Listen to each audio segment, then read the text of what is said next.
नमस्कार मंडळी. शब्दगंध प्रकाशन बीड व मराठी साहित्य विश्व फेसबुक पेज तसेच परशुराम सोंडगे यूट्यूब चॅनल आयोजित मराठी कथाकथन स्पर्धेसाठी मी भाग घेत आहे. माझं नाव भाग्यश्री नुलकर. मी आज माझी स्वरचित विज्ञान कथा दुधावरील साय ही सादर करीत आहे आणि त्या कथेचा समावेश निरंजन खाडे संकलित आजी आजोबा आणि नातवंड यांच्या नातेसंबंधावरील विज्ञान कथा संग्रहामध्ये झालेला आहे. तर प्रथमच मी या स्पर्धेचं जे आयोजन केलेलं आहे त्यांचे आभार मानते आणि माझ्या कथेला मी सुरुवात करते. कथेचं नाव आहे दुधावरील साय. मालतीबाईंचे घड्याळकडे लक्ष गेले. 11:15 वाजले होते. रेडिओवर मुंबई वर बातम्या संपून मराठी गाणी सुरू झाली होती. सुमा क्लासमधून कशी आली नाही असे पुटपुटत गॅलरीत येरझाऱ्या घालू लागल्या. तेवढ्यात सुमाच्या सायकलीचा आवाज आला. मालतीबाई स्वयंपाकघरात गेल्या. गॅसवर कुकर ठेवला. बेल वाजली. अगं सुमा येते, किती वेळा बजावले, जरा हळू बेल दाब असे म्हणत दरवाजा उघडायला गेल्या. आज का उशीर? आज जरा थांब. दारात पाय ठेवला नाही तर चालू केली प्रश्नांची जंत्री. सुमा बडबडली. अगं रोज 10:30 वाजता येतेस. बाईंनी परवा सुट्टी दिली होती ना, ते तास भरून काढण्यासाठी जास्त वेळ घेतले. अगं तसं मग मला आधी सांगायचं नाही का? विसरली मी सांगायला. एवढी काळजी काय करतेस? मोठी झाली आहे आता मी, म्हणूनच भीती वाटते. टेबलावर मालतीबाईंनी ताट वाढले. सुमाला गरम वाफेचा भात आवडतो म्हणून ती यायच्या वेळेला त्या कुकर गरम करायच्या हा रोजचा नेम असे. आज आजी शाळा सुटली की मी चिन्मयकडे नात्याच्या प्रॅक्टिसला जाणार आहे. संध्याकाळी उशीर होईल, तू आईला सांग. सकाळी आईला का बोलली नाहीस? प्रत्येक गोष्ट कशी विसरते? तू आईला ऑफिसमधून आल्यावर सांग. सकाळी सांगून काय फरक पडणार होता? सुमा ह्या वर्षी ठीक आहे, पुढच्या वर्षी चालणार नाही, 10वीचं वर्ष आहे. असू दे, पुढच्या वर्षी, सुमा फुरगटून म्हणाली. सारखा कसा राग येतो ग तुला? मग तुम्ही सारखं हे करायचं नाही ते करायचं नाही असं सांगत असतात. तू का माझी आई आहेस एवढं हक्कानी सांगायला? माझी आई आणि मी बघून घेईन, तुझा काय संबंध? मालतीबाईंच्या डोळ्यात टचकन पाणी आलं. बरोबर आहे, तू आता मोठी झाली. दप्तर पाठोंगळीला अडकून सुमा धाडकन दार अटून निघून गेली. सुमा गेली की घरात फुरसत मिळे. मग मालतीबाई निवांत टीव्ही बघत जेवायला बसत. साधारण 1 वाजता सुनेत्रा फोन करीत असे. आई दुपारी एकटी असते, तेवढंच आईला बरं वाटावं. फोनची रिंग घणघणली. मालतीबाईंनी फोन उचलला. गेली का सुमा शाळेत? पलीकडून आवाज आला. हो, संध्याकाळी उशीर होईल असे म्हणत होती. सकाळी तुला सांगायचं राहिलं. केबलवाल्याचे पैसे फ्रीजवर ठेवले आहेत. बर, केबलवाला अजून आला नाही, नेमका दुपारी झोपायच्या वेळेला येईल.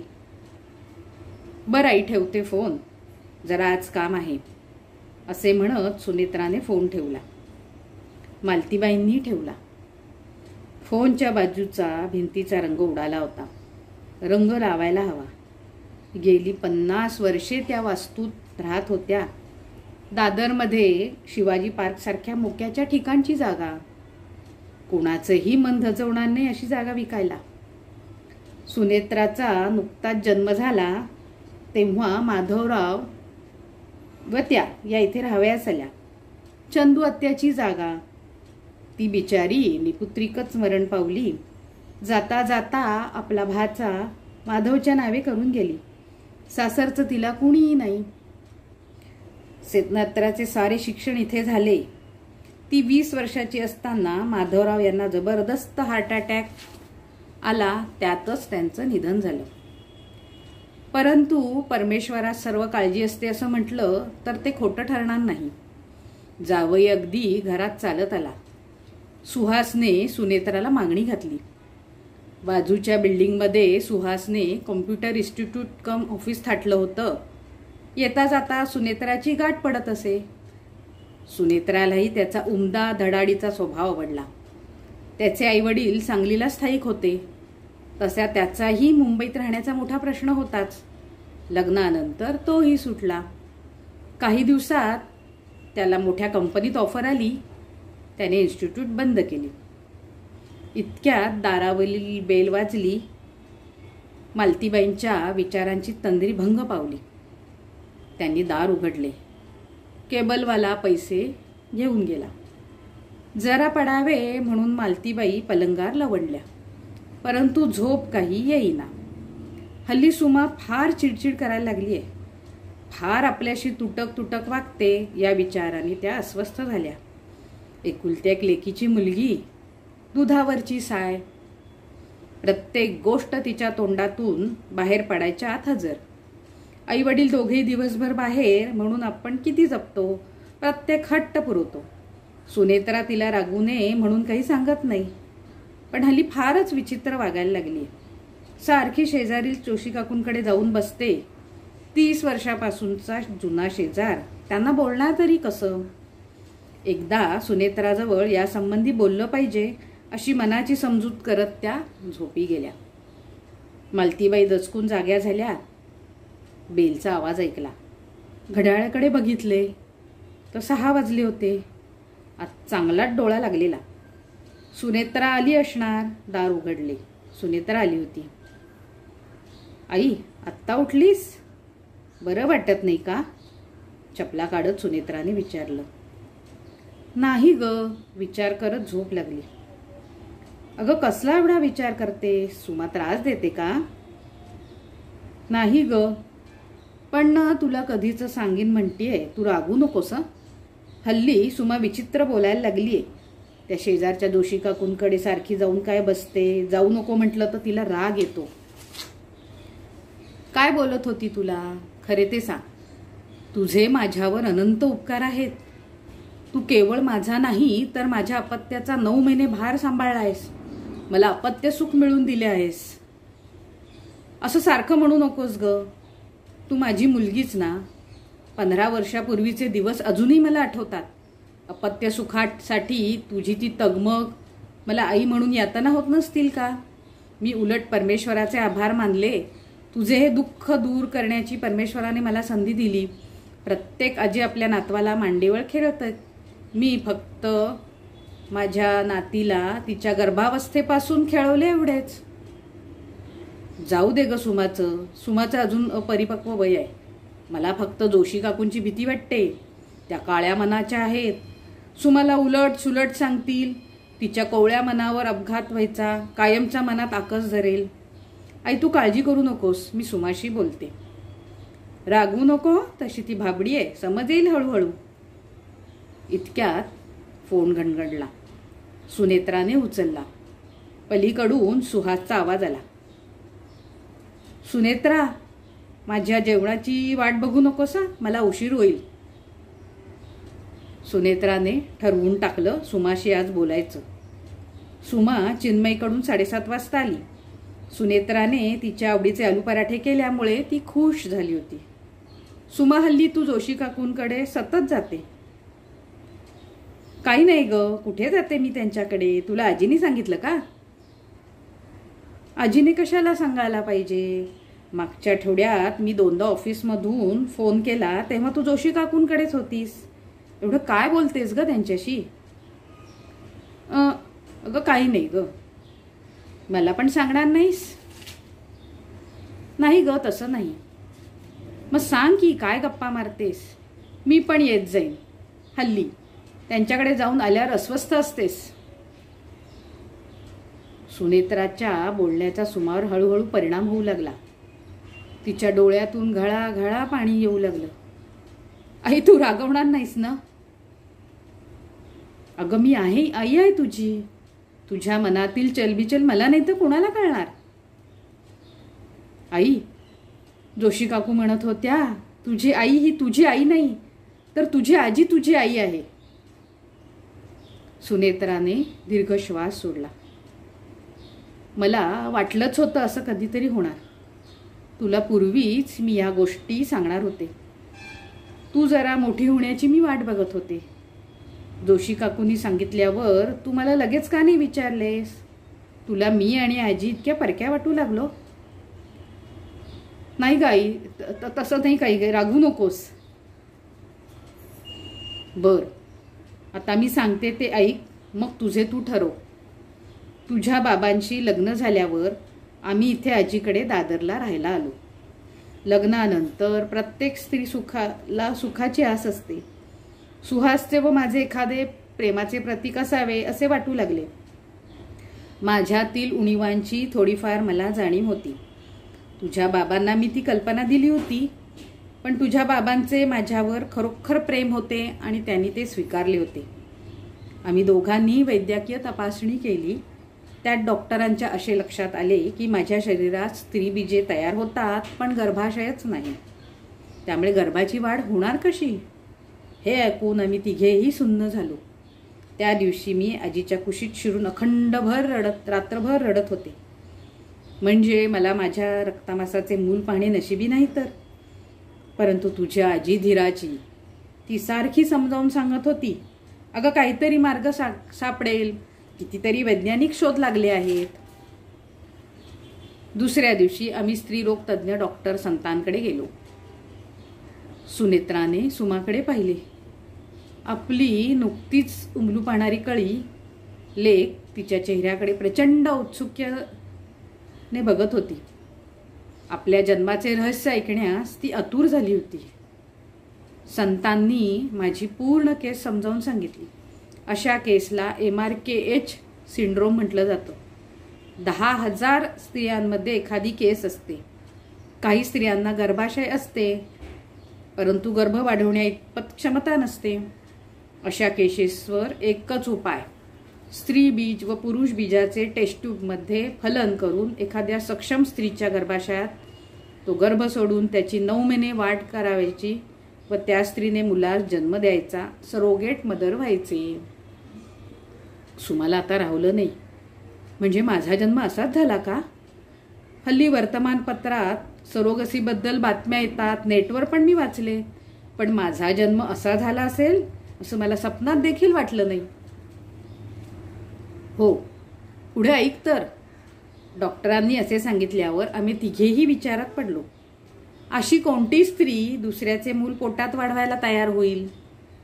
पैशासाठी कुणी तयार झालं तर तेवढा पैसा देणंही शक्य नाही. डॉक्टर उपाय सुचवून आशेचा किरण देऊन मोकळे झाले. या जगात आईशिवाय मला कोणीही नाही आणि आईला माझ्याशिवाय कोणी नव्हतं. आम्ही निराश मनाने परत आलो.